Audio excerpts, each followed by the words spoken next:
AP का प्रथम 3 पद क्रमशः 3y-1,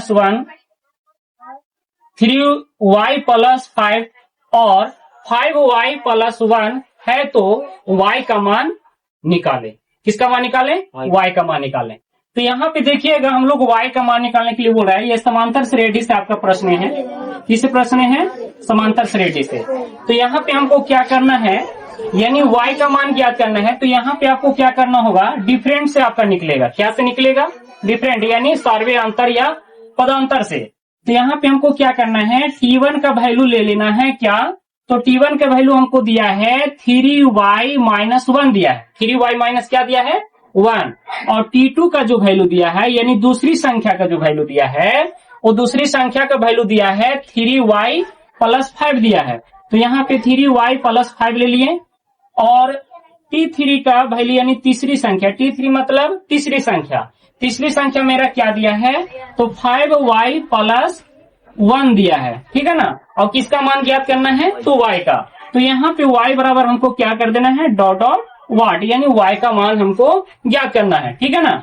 तो यहाँ पे y का मान ज्ञात करने के लिए हमें क्या करना होगा, यानी सार्वय अंतर या पदांतर यानी डिफरेंट निकालना है। तो d वाला फॉर्मूला हम लोग पढ़े थे, यानी दूसरी संख्या माइनस पहली संख्या, तीसरी संख्या माइनस दूसरी संख्या, इसी से हमें y का मान निकालना होगा। तो देखिएगा यहाँ पे क्या कहता है, यानी t2, और t2 का वैल्यू जो दिया है वो कितना दिया है, तो 3y + क्या दिया है, 5। अब यहाँ पे क्या करना है, सूत्र के अनुसार आपको माइनस लगा देना है। सूत्र के अनुसार क्या करना है, माइनस लगाना है। कहता है t1 यानी पहली संख्या, तो पहली संख्या के वैल्यू क्या दिया है, तो इसको पहली संख्या के वैल्यू को आपको होल में लिख लेना है, यानी 3y - 1। चलिए अब चलते हैं कहाँ, बराबर में।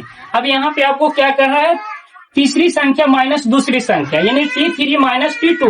तो t3 से तीसरी संख्या, तीसरी संख्या क्या दिया है, तो यानी 5y + 1, 5y + 1। अब सूत्र के अनुसार हमें क्या लगा देना है, माइनस। तो यहाँ पे माइनस लगा दिए t2, और t2 का जो वैल्यू दिया है वो क्या दिया है, तो यहाँ पे होल में लिख लेंगे 3y + 5, 3y + क्या लिख लिए, 5।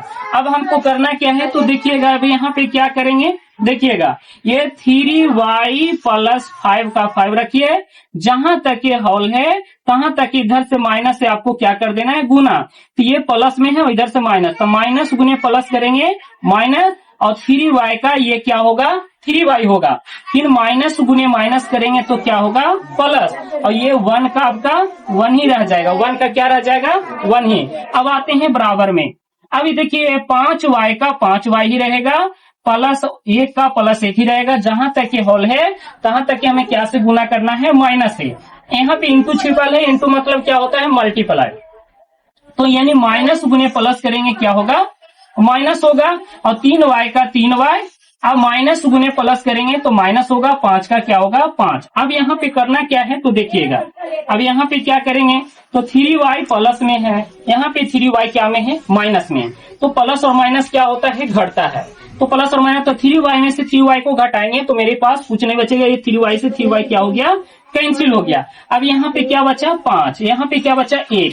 ए भी प्लस में है, ए भी प्लस में है, 5 भी प्लस में है, 1 भी प्लस में है। प्लस प्लस क्या होता है, जुड़ता है, उसका चिन्ह प्लस ही लिखाता है। तो 5 और ये कितना हो जाएगा, 6। अब आते हैं बराबर में। देखिए यहाँ पे 5y प्लस में है और 3y क्या चीज में है, माइनस में। तो प्लस और माइनस क्या होता है, घटता है, लेकिन जो पद बड़ा रहता है उसी में से घटता है, उसी का चिन्ह लिखाता है। तो यहाँ पे 5y बड़ा है और 3y छोटा है, तो 5y में से 3y को हम क्या किए, घटा दिए। तो यहाँ पे मेरा क्या बचा, 2y प्लस में बचा। क्यों बचा प्लस में, क्योंकि प्लस में से घटा। अब यहाँ पे देखिए 1 प्लस में है, 5 माइनस में है, तो प्लस और माइनस क्या होगा, घटेगा, लेकिन जो पद बड़ा रहेगा उसी में से घटेगा, उसी का चिन्ह लिखाएगा। तो -5 में से +1 घटाएंगे तो यहाँ पे माइनस क्या बचेगा, 4 बचेगा। अब यहाँ पे हमको क्या करना है, एक जाति को एक साइड कर देना है।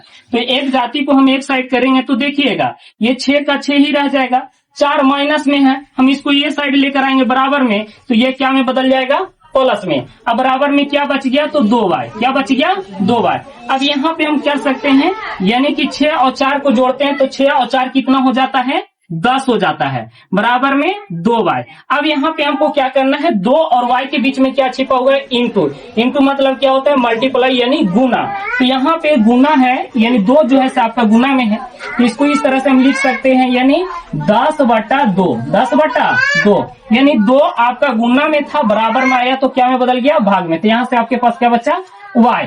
अब इसको काट सकते हैं, 2 5 10, 2 5 10, इसीलिए y बराबर क्या निकल के आ गया, 5। हमें y का मान ज्ञात करने बोल रहा था, और y का मान हमें क्या ज्ञात हो गया, 5। यही आपका क्या हो गया, आंसर।